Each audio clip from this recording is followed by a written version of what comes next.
La Agencia Europea también señala que el cambio climático y en particular el aumento de las temperaturas urbanas amenaza la calidad del aire y por tanto la salud de los europeos.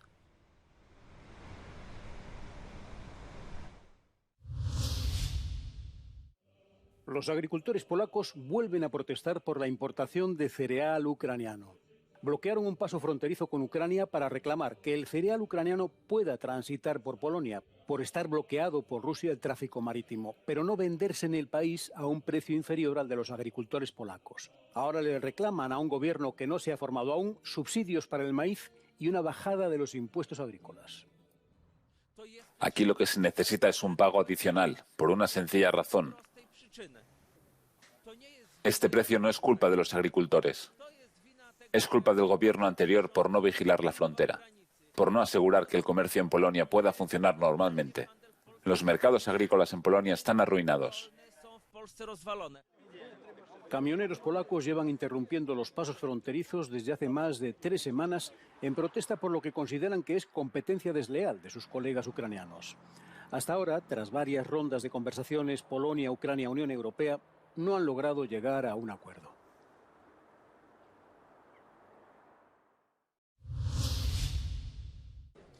Bruselas está dispuesta a entregar 920 millones de euros a Budapest durante el próximo año. La Comisión Europea ha aprobado el revisado plan de recuperación de Hungría. El dinero destinado a medidas de seguridad energética se pagará sin condiciones, a pesar de que el bloque ha congelado otros fondos a Hungría por violaciones del Estado de Derecho y retrocesos democráticos. La sorprendente medida llega pocos días después de que el gobierno del primer ministro Viktor Orbán presentara una polémica campaña contra la presidenta de la Comisión Europea, Ursula von der Leyen, y acusara en una consulta nacional a la Unión Europea de querer crear guetos de inmigrantes en Hungría. Tengo que decir que estoy perplejo. Orbán acaba de estrechar la mano de Putin, pega carteles poniendo a la presidenta de la Comisión, Ursula von der Leyen, en una especie de contexto de conspiración globalista y está a punto de aprobar una nueva legislación atacando la democracia y el Estado de Derecho. Budapest también ha amenazado con bloquear el paquete financiero de 50.000 millones de euros que la Unión Europea quiere aprobar para Ucrania. Esto hace temer que Orbán pueda usar su derecho a veto como moneda de cambio para los fondos comunitarios.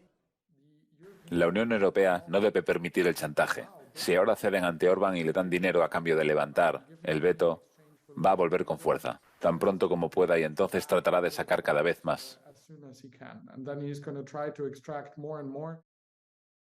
El dinero procede de REPowerEU, una partida destinada a reducir la dependencia de los combustibles fósiles rusos mediante inversiones en energías renovables y transporte sostenible.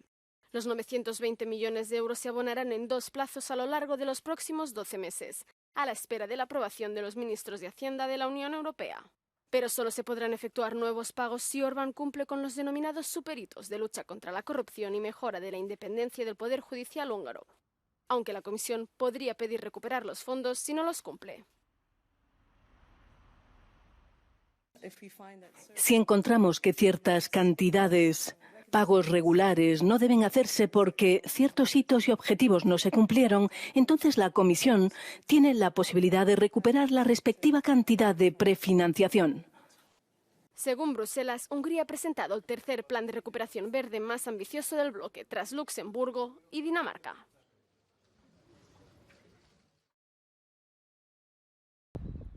El asesinato de una joven estudiante de 22 años a manos de su exnovio ha reavivado el tema de la violencia contra las mujeres y ha encendido un fuerte debate político sobre el tema. Sabemos que más de 100 mujeres han sido asesinadas en Italia desde principios de año. Hablamos de feminicidios. El término feminicidio se refiere al asesinato intencionado de una mujer por parte de un individuo. Por razones de género, es difícil tener una estimación exacta del número total de feminicidios en cada país europeo. Lo que sabemos, sin embargo, es que Italia no es el país con el mayor número de feminicidios en toda la Unión Europea.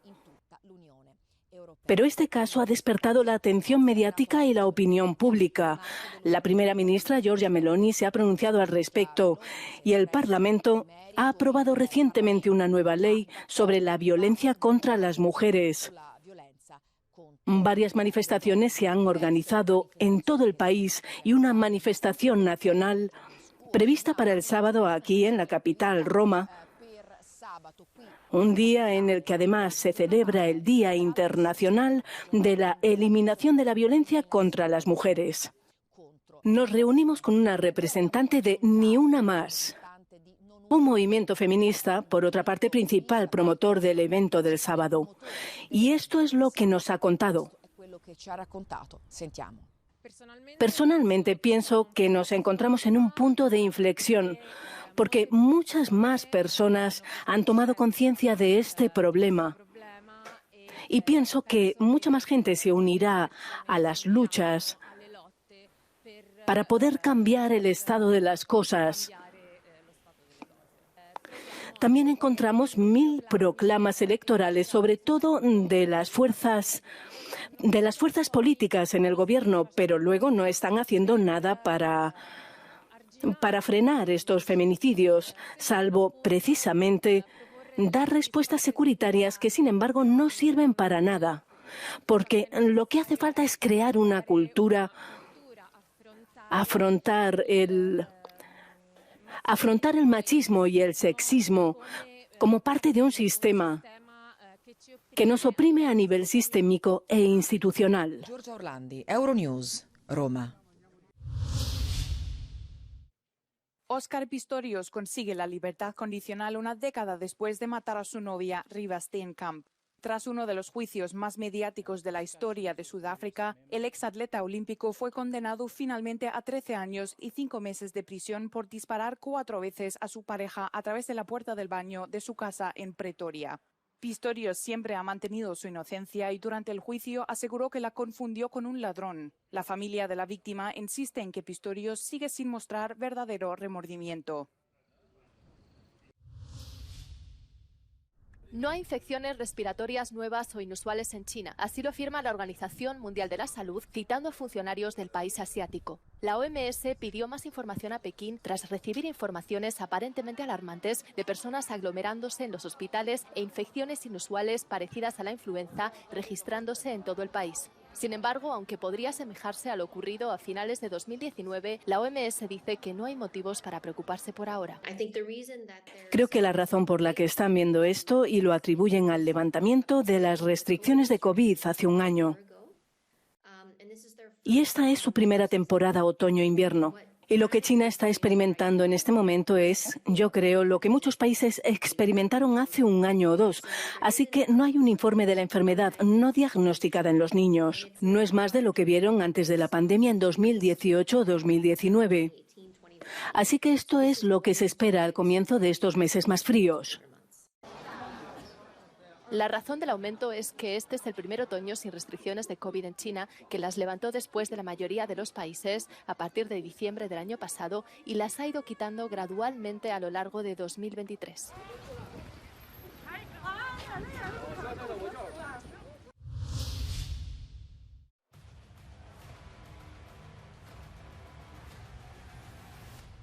Mientras los medios de todo el mundo elogian el nuevo éxito de taquilla de Ridley Scott, críticos y espectadores franceses expresan sentimientos encontrados tras ver Napoleón el día del estreno. Es una mierda. No me gustó. Es una pena gastar tanto dinero en una producción tan buena para contar tantas historias falsas. Comienza con un gran error histórico. Bonaparte nunca presenció la decapitación de María Antonieta. Y así continúa hasta el final. Y luego hay escenas que realmente no deberían mostrarse a los niños. En algún momento me he sentido un poco sorprendida por el retrato de Napoleón en su vida privada. No me lo imaginaba así. Pero después de todo, ¿qué sabemos? Es una película magnífica. Hacía mucho tiempo que no veía una película tan grandiosa.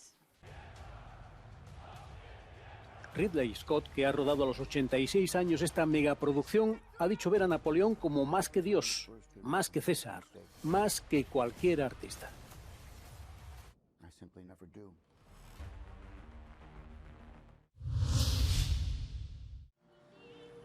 La Navidad invade hasta el Zoo de Berlín y de lleno han llegado luces y músicas convirtiéndolo en un jardín navideño. Los visitantes podrán ponerse a prueba en un recorrido de 2 kilómetros rodeados de luces y música. Este es el escenario central, un castillo iluminado de más de 400 años. Algunos estudios han demostrado una amplia gama de beneficios para las personas que se conectan con la naturaleza. Hay psicólogos ambientales que aseguran que quienes se conectan con la naturaleza son más felices, aunque sea en una naturaleza de diseño. Te ayuda a restablecer todos los recursos que necesitas para procesar información, para tomar decisiones y provocar efectos positivos en tu estado de ánimo. Te deja más tranquilo y relajado con un estado de ánimo alegre y positivo. Algunas investigaciones demuestran que la naturaleza ayuda a la gente en la creatividad y en la productividad. Un estudio descubrió que la gente que pasa más tiempo al aire libre es más productiva al día siguiente. Y ni siquiera tiene que ser la naturaleza real. Las representaciones de la naturaleza también ayudan a la gente.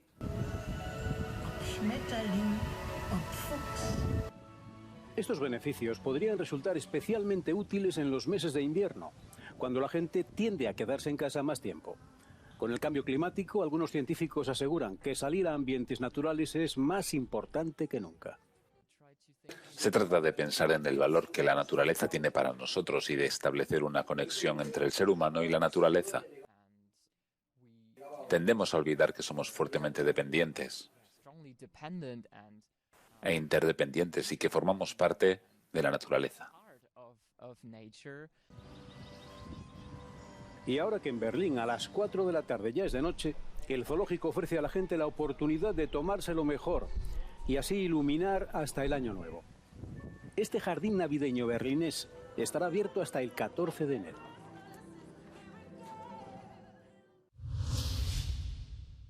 Comienza la cuenta atrás para las fiestas navideñas en Europa. Este jueves, el Vaticano ha colocado el árbol de Navidad que iluminará la Plaza de San Pedro a partir del 9 de diciembre. El abeto pesa 6,5 toneladas y mide unos 27 metros de altura. Los bomberos ya habían programado la tala del árbol, que tiene más de 56 años de antigüedad, porque corría peligro de derrumbe. Después de las festividades navideñas, el abeto se convertirá en juguetes para niños, distribuidos por la organización católica Caritas. Hasta aquí el informativo. Ya saben que pueden mantenerse informados a través de nuestras redes sociales y nuestra web. No se olviden de suscribirse a nuestro canal. Ahora les dejamos con el No Comment del día, en el que verán cómo Madrid se ha engalanado para recibir a la Navidad. Buen fin de semana.